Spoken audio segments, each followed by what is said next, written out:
Oke, halo guys, selamat datang kembali di channel Solo Player Boruto. Ini adalah video chapter ke-29 dari manga Boruto to Blue Vortex. Nah, pada chapter ke-28 sebelumnya itu Momoshi ternyata datang lebih cepat dari dugaan Kaseng Koji. Apa yang akan terjadi ke depannya? Nah, sebelum kita mulai pembahasannya, mari kita putar dulu intronya. Shinobi no jidai wa owaru.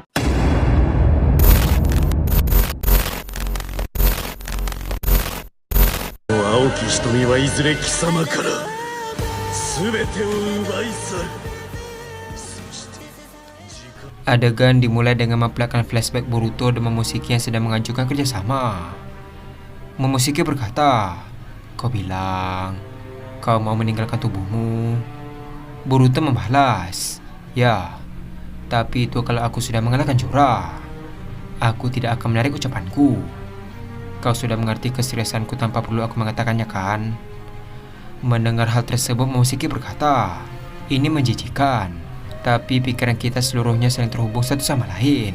Tidak ada kebohongan maupun hal yang bisa disembunyikan. Tampaknya itu perasaanmu yang sebenarnya." Terlihat Boruto terdiam sejenak dan membalas, "Kau yang tidak punya harapan apapun di masa depan. Aku bisa mengerti perasaanmu yang ingin segera membunuhku lalu pergi dari dunia ini. Tapi itu akan beda jadinya kalau kau bisa mendapatkan kebebasan.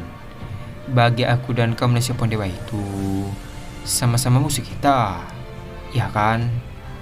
Momoshiki membalas, "Baiklah, sampai di sini aku mengerti.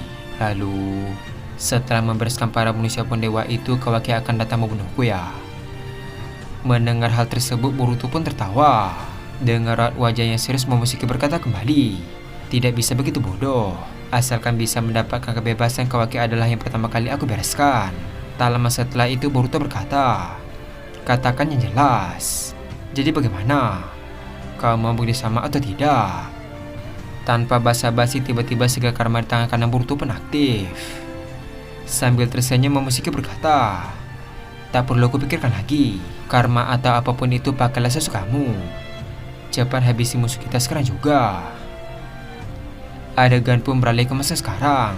Terlihat Boruto tampak menggunakan segel karma tanpa takut akan dikendalikan. Di sisi lain, Momoshiki melompat ke arah Boruto sambil berkata, "Jangan mengganggu, Otsutsuki." Ketika hendak ingin menyerang, tiba-tiba tangan dan kepala Momoshiki pun hancur. Ternyata Boruto menyerang lebih dulu menggunakan Rasengan. Melihat Boruto, gerombolan Momoshiki langsung marah dan mengejarnya. Ketika berlari, tiba-tiba dua shuriken tertancap di salah satu mata Momoshiki. Dengan cepat, Boruto langsung menggunakan Hiraisen dan memotong kepala dan juga mata Momoshiki yang ada di sekitarnya. Tak lama setelah itu, Shikamaru berkata melalui teknik Sendenjin, "Boruto, di arah jam 4. 2 blok di depan ada 3 lagi." Mendengar hal tersebut, Boruto tiba-tiba membuka mata kanannya dan memuncakkan Byakugan. Terlihat pandangan Boruto bisa menembus objek dan dengan jelas melihat Momoshiki yang ada di sana. Setelah tahu tempat posisi mereka, Boruto langsung melemparkan dua shuriken. Terlihat dua shuriken itu berbelok melewati bangunan dan saling bertabrakan. Karena hal tersebut, salah satu shuriken berbalik arah tepat di belakang Momoshiki. Terlihat shuriken itu menancap di kepala belakangnya. Setelah melihat itu, Boruto langsung membentuk segel satu tangan sambil berkata, "Hiraisen no Jutsu."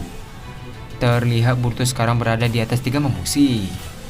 Tanpa basa-basi, Boruto langsung melakukan Odama Rasengan. Setelah itu, Boruto pun menyerang gerombolan Momoshiki hingga hancur tak bersisa. Adegan pun beralih ke Inojin yang heran ketika melihat Sendenjin. Setelah diperhatikan lebih detail, Inojin berkata, "Hokage ke-8. Mereka sudah ada di distrik C bagian utara. Lalu di distrik D bagian selatan juga." Shikamaru membalas, "Ya, aku tahu. Tim 10 tetaplah bersiaga di distrik D bagian timur. Boruto, cepatlah ke distrik D bagian selatan. Habisi mereka sebisa mungkin sambil mengirimnya ke bagian timur." Mendengar hal tersebut, Boruto membalas, "Dimengerti." Terlihat Boruto langsung terbang dengan cepat ke distrik D bagian selatan. Adegan pun beralih ke distrik C bagian utara. Terlihat gerombolan Momoshiki sedang mencari Eida. Salah satu Momoshiki berkata, "Oi, jumlah kita berkurang sekaligus. Ini karena si Boruto siang itu. Tidak usah dipedulikan. Lagi pula kita juga tidak punya urusan dengannya. Ayo cepat cari Aida. Kita menyebar ke berbagai arah. Sebelum menyelesaikan perkataannya, tiba-tiba dua besi hitam menembus mata Mamushi. Melihat kejadian itu, sebagian Mamushi pun terkejut. Ketika melihat ke atas, ternyata di sana sudah ada Kawaki. Kawaki berkata, "Di sini Kawaki." Penangkapan Mamushi di distrik C bagian utara dimulai. Di sisi lain, Mamushi tampak membelah diri kembali sambil berkata, "Kalian semua ini segitunya ingin bermain dengan kami." Setelah mengatakan hal tersebut, gerombolan Mamushi pun terbang ke arah Kawaki untuk menyerang. Melihat Mamushi yang terbang, Kawaki berkata, "Serangga ini bisa terbang ya?" Terlihat Kawaki langsung mengubah bentuk tangannya dan menghantam kepala Mamushi hingga hancur. Tak sampai di sana, Kawaki juga menghancurkan kepala Mamushi yang lain. Ketika Kawaki sedang sibuk, ternyata Mamushi yang lain berniat untuk menyerangnya dari arah belakang. Namun Kawaki tiba-tiba mengencangkan dirinya dengan mata kobugan. Tak lama setelah itu, banyak besi hitam yang menembus kepala Mamushi. Setelah selesai, Kawaki muncul kembali dan melakukan tongkat besi. Lalu Kawaki mengayunkan besi hitam itu hingga menghancurkan 3 kepala Mamushi secara bersamaan. Tak sampai di sana, Kawaki membalikkan badannya dan melesat dengan cepat ke arah gerombolan Mamushi yang mengejarnya. Terlihat muncul banyak ledakan dan menghancurkan seluruh tubuh Mamushi. Setelah Kawaki selesai, Shikamaru berkata, "Bagus Kawaki, pembasmian di distrik C bagian utara selesai." Adegan pun beralih ke Mamushi yang lain di sekitar hutan. Menyadari jumlah mereka yang berkurang lagi, Mamushi berkata, "Kita dikalahkan lagi. Apa yang sebenarnya terjadi? Padahal kita sudah menghapus cakra." Kelihatannya mereka sudah tahu dengan jelas pergerakan kita. Mamushi yang lain membalas, "Itu tidak ada hubungannya. Kalau tidak cukup, kita tinggal menambahkannya. Kita menyebar ke area yang lebih luas. Perlihatkan wujud kita pada kerumunan besar penonton. Segera kumpulkan perhatian sebanyak mungkin." Adegan pun beralih ke ruangan interogasi kembali. Kobu berkata, "Ini soal penyegel yang mengikat Boruto. Dari pemeriksaan setelah itu dipastikan tidak ada gangguan ataupun kerusakan. Artinya kemungkinan kalau borgol itu lepas dengan sendirinya karena guncangan terbantahkan dengan sepenuhnya." Dengan kata lain Mizuki, dilihat bagaimanapun bisa disimpulkan bahwa membukanya dengan sengaja.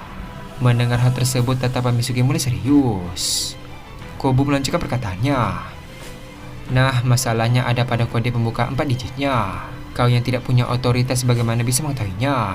Sementara itu, Konohamaru yang melihat dari sisi jendela berkata dalam hati, "Yang mengetahui kode pembukanya ada 3 orang. Aku dan Ibiki, lalu Hokage ke-8. Seandainya Mizuki mengakui kejahatannya, hanya tinggal menunggu waktu sampai kecurangan Hokage ke-8 terungkap." Ketika sedang berpikir keras, tiba-tiba Nishi datang dan berkata, "Sarutobi, ternyata masih di sini. Kau sudah boleh pergi." Konohamaru membalas, "Sebenarnya begini Nishi, ada sesuatu yang lupa aku katakan pada Tuan Kobu. Apa aku boleh masuk lagi?" Mendengar hal tersebut, Nishi pun heran. Adegan pun beralih ke Sen terus memantau situasi. Tak lama setelah itu, tim sensor berkata, "Di sini tim sensor. Ada laporan dari saksi mata kalau terlihat orang mencurigakan yang tampaknya manusia Pondewa dan si pemberontak Boruto berkeliaran di dalam desa." Saya membalas, "Sambungkan pada Hokage ke-8. Adegan pun beralih ke Shikamaru yang terus mengarahkan operasi mereka. Shikamaru berkata, "Bagus Kawaki. Bergeraklah ke distrik A bagian selatan lalu bersiaga untuk sementara. Di sana adalah pusat desa. Persiapkan dirimu agar bisa meluncur ke berbagai arah setiap saat." Tak lama setelah itu, saya berkata melalui Shindensin, "Di sini Sai. Ini darurat. Ada penyusup yang diduga sebagai manusia Pondewa di dalam desa." Mendengar hal tersebut, Shikamaru berkata pada Inojin, "Inojin, ada sambungan dari luar. Tunggulah sebentar. Sai, bagaimana situasinya?" Saya membalas, "Bukan hanya manusia Pondewa. Ada juga saksi mata yang melihat Boruto. Keasliannya masih tidak diketahui. Tidak ada respon dari keduanya di jaringan sensor. Aku sudah mengirim ke polisi ke tempat adanya laporan." Mendengar hal tersebut, Shikamaru membalas, "Aku mengerti. Tolong laporkan situasinya secara berkala. Lalu Sai, lepaskan Mizuki untuk persiapan di keadaan tidak terduga." Saya membalas, "Dia masih dalam pemeriksaan. Tuan Kobo tidak akan tinggal diam." Shikamaru melanjutkan perkataannya. Sampaikan kalau ini keadaan darurat. Ini perintah Hokage. Adegan pun beralih ke tempat kerumunan para warga yang sedang bersantai. Ketika salah satu sedang asik ngobrol, tiba-tiba temannya melihat ke atas gedung. Melihat reaksi temannya, orang itu berkata, "Ada apa?"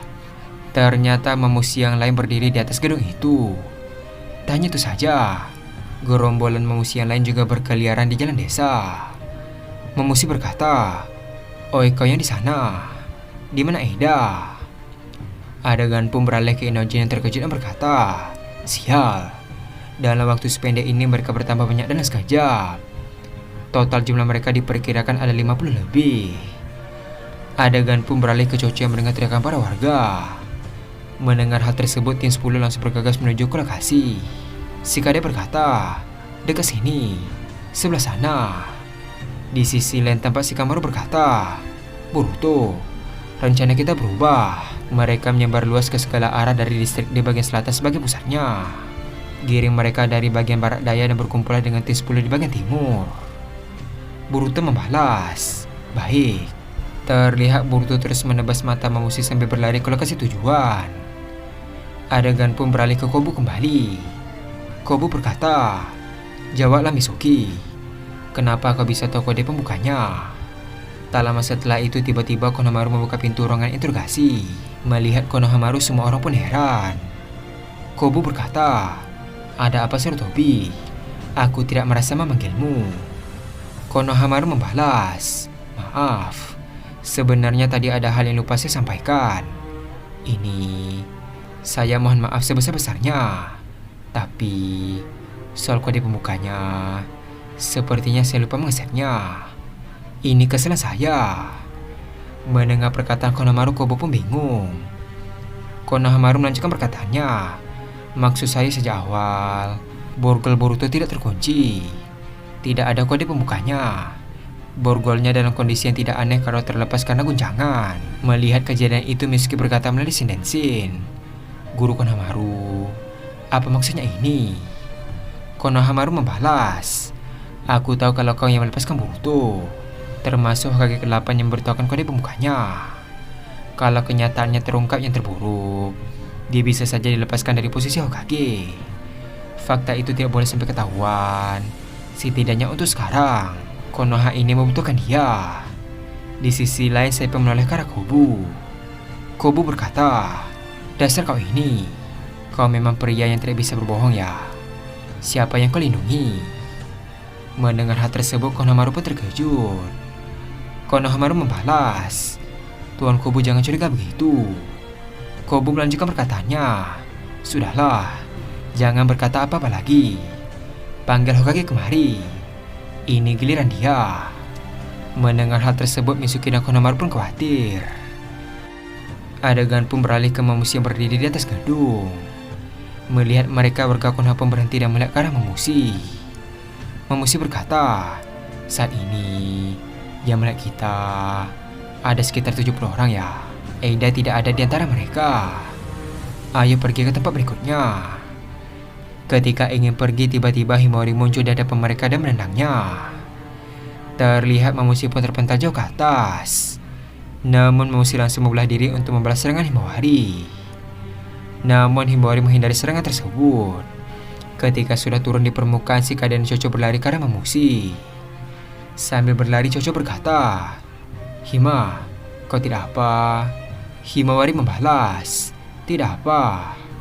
Di sisi lain, Shikade bentuk segel tangan sambil berkata, "Nagiami Kageshibari no Jutsu." Setelah mengatakan hal tersebut, Shikade langsung melemparkan 4 bayangan. Terlihat bayangan itu mulai menyusuri permukaan dan naik ke gedung yang ada Memusi. Dengan cepat bayangan itu langsung mengikat pergerakan para Memusi. Setelah terikat, Shikade langsung mengangkat tangannya ke arah belakang. Seketika itu para Memusi pun terjatuh dari ketinggian. Tepat setelah mereka terjatuh, Chocho langsung membesarkan tangannya dan menyerang mereka. Melihat kejadian itu, Inonji tampak senang sambil berkata, "Berhasil. Ini berjalan dengan lancar." Sementara itu, Kashin Koji tampak terdiam seolah-olah menyimpan sesuatu. Dan adegan pun habis sampai di sini. Akhirnya operasi untuk memusnahkan Memusi dimulai. Ketika rencana mereka berjalan sesuai rencana, tampaknya ada yang disembunyikan oleh Kashin Koji. Apa yang akan terjadi ke depannya? Nah, untuk mengetahui hal tersebut kita akan melanjutkannya kembali pada chapter ke-30. Terima kasih telah menonton video ini sampai habis dan sampai jumpa pada video berikutnya. はい。私はそれになれることができません。チャクラを吸着するときに感じるかゆみと刺激は少し